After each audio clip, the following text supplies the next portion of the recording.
Tom, how you doing? Very well, Aaron. I'm going to start with something we don't usually do, but I thought this was really interesting, and I want you to sort of follow up on this. We talked about Jean Charest officially launching his campaign. Here's part of what you said yesterday when you talked about his chances of winning. Brian? Yep. I think that Mr. Charest is going to make very quick work of Pierre Poilievre. He's structured, he's organized, he's got a big team around him, and no matter what polls say on any given day, it's a question of boots on the ground, selling memberships in all 338 ridings. I think that Charest is going to have a fairly easy time of it. A fairly easy time of it. Now, this morning, Philip J. Fournier was on with Elias, right? And first, I should preface this by saying he said, I have great respect for Tom Mulcair, but when it comes to this particular call, here's what he said. Yeah. But on this one, I must say I strongly disagree, and I'm not sure where Mr. Mulcair takes his insight from, because Mr. Charest is running into a brick wall, and that brick wall is the support that Pierre Poilievre has among the grassroots of the Conservative Party. I think we forget how much this party has changed since Jean Charest left it 25 years ago, and how much it has changed since even Peter MacKay used to have a chance with this party. And now this party has moved to the right. It's getting more and more populist, and I just don't see how someone with so much baggage as Jean Charest, and with all his qualities as a leader and as a campaigner especially, I'm sure he's going to do okay. But to convince those voters to vote for you is a very tall order, and the numbers so far at the starting line show that it's almost impossible for Jean Charest to win. Almost impossible for Jean Charest to win. So, Tom, give me your reaction. Well, have us vote back on in September after the vote is over, and we'll have some fun with it. But I believe that this is the mistake that Mr. Fournier is making in his analysis. He keeps saying, how do you get those voters to vote for you? That's not what Jean Charest's challenge is. That's not the task at hand. He's got to sign up new members. So Mr. Fournier is looking at a recent Léger poll, for example, and saying, this poll says that amongst Conservative members now that Poilievre's got the inside track. That's an easy concession to make. Of course he does. But that's not what a leadership contest is about. It's about selling at least 1,000 memberships per day, which is Charest's challenge with his team, and he's got the team to do it. And they're going to be going across Canada, banging their drum, and using the theme that Charest was using yesterday. You can feel good about your right-wing, alt-right politics and vote for Pierre Poilievre because he's a wonderful attack dog with great lines, but he'll never be the Prime Minister of Canada. Or you can come with me and have a chance of actually forming a government. You see, it is about going into, and in the clip that you played of me yesterday, there are 338 ridings. Each riding is ascribed 100 points, so it's essentially a percentage. So if Poilievre wins, let's say, all of the points in a riding in Saskatchewan with 5,000 more members than Charest, he still only gets those 100 points. But Charest will be in every single riding in Quebec. He's got structure in place. He's got people in place. He'll be going and picking up those 100 points because Poilievre has nothing on the ground in those ridings. So this is where the big difference between looking at a poll that takes a snapshot of the current situation, which is what Mr. Fournier does, and looking at what Charest has set out to do as his goal, which is to sell new memberships to people who might be leaning towards the Conservatives but were turned off by the Harper years, and of course by people like Pierre Poilievre. So it's a very different thing that we're looking at. So he does a great job of analyzing polls, but this isn't about polling. This isn't about a single vote of all of those members. This is a riding by riding organizational thing, and that's why I am convinced that Charest has the inside track. Okay, good for that you, Tom Mulcair. Yeah. I'm feeling you too, Tom, on that. And I was thinking about how, we've been seeing a shift more to the right with the Conservative Party. But like you said, that's who's already in there right now. I think there is a desire to have a more centrist figure, and I absolutely think that Charest is that. Now, I heard a pundit earlier. Hold on, I want to ask one other question because I did not understand this as of yesterday. So Jean Charest, in that press conference in Calgary, he's basically come out, Tom, and said he is against Bill 21. Am I right? Yeah, and he said so in many sentences and guarded words and talking with his hands because he knows that it's political kryptonite here in Quebec. And indeed, a lot of the members of the current Conservative caucus in Quebec had prevailed upon Andrew Scheer and Aaron O'Toole to say, we'll never touch Bill 21.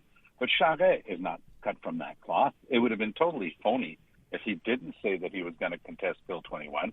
So he was careful. He was saying that he wasn't going to be the one to bring it to the courts, but once it's before the courts, he would do what his job was as the leader of the government of Canada and fight to defend the Charter of Rights and people's rights across Canada. So it is a big breach. If you look at the article, for example, by Althea Raj in the Toronto Star, I mean, he's going at it sort of sideways. He's crab walking towards it because he doesn't want to.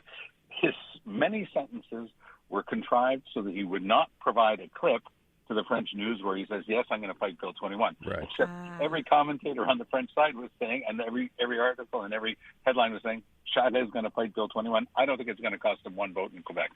I think he's going to be fine. And he's going to be talking to the very large number of Quebecers who feel shame that Quebec uses the notwithstanding clause automatically, prescriptively, before anything even gets done.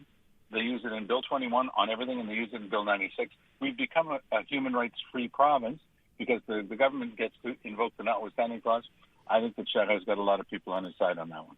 Wow, see, that's interesting because, you have Francois Legault always say, the majority of Quebecers this, the majority of Quebecers, and Bill 21 is always followed by that, the majority of Quebecers.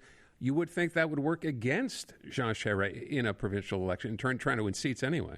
Last time I checked, Francois Legault got 37% of the vote in the last election. That's pretty well where his polling numbers are right now, and the election campaign is yet to start. I think that Legault drinks his own Kool-Aid, and we'll see what happens in the actual election. Okay, I'm curious. I heard a pundit earlier today criticizing Charest's slogan, Built to Win, and saying that it would have been more effective if it was building to win, and perhaps it's somewhat off-putting. What do you think of that? Well, it wouldn't be building to win because it wouldn't be talking about Charest if it were building to win. So he was talking about himself. And he's talking about himself. Moi, je suis fait pour gagner. Yeah. I'm built to win. Yeah. But he's talking about himself. He's selling himself as a product in this campaign. He's saying, I'm the person who can win this thing. So building is abstract, it's generic, and it's a movement and everything else. No, he's talking about himself, saying, I'm the guy who can do this. So I disagree with that pundit because Charest, I think, that zeroed right in. That was a well-constructed slogan. We move from federal politics to provincial politics. The big news, of course, not just the fact that, I guess, Eric Duhem and the Conservatives continue to do well. The fact that the Liberals are just, they're kind of like just falling off the floor here. Yeah, it's really sad to see because Dominic Anglade has so many skills and so much ability, but they're falling off the face of the earth. They're losing votes in the most literal sense, left, right, and center. Even the English-speaking community is just falling away. A lot of the ethnic communities like the fact that Quebec Solidaire at least has the guts to stand up against the provisions of Bill 21 that go against a woman's right to teach, for example, if she's wearing a headscarf. At least, they came out against that. They have a little bit of cover because they're using the Bouchard-Taylor report that, says police, prosecutors, and the like. So they can at least stick with that. I've never thought that there was any problem with having a police officer wear a turban, for example.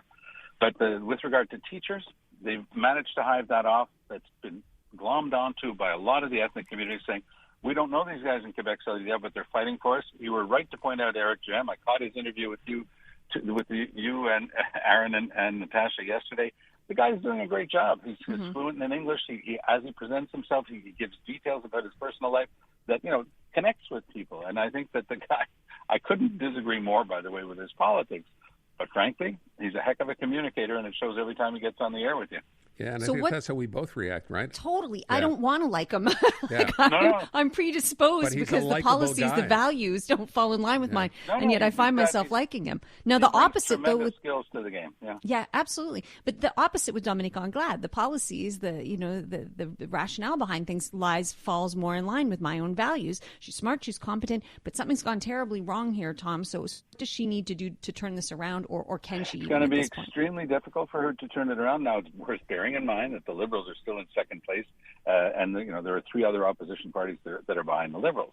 But what's got to be really worrying the head office now at the Liberal Party is the fact that her numbers are starting to slip even in the bedrock support of the Liberals in the greater Montreal area. Because, forget about it. They're not going to be winning Shawinigan, but or Gaspé. But in Montreal, they were supposed to have, huge swaths of Montreal and Laval drop into their bucket. And that's going to be an increasingly difficult challenge.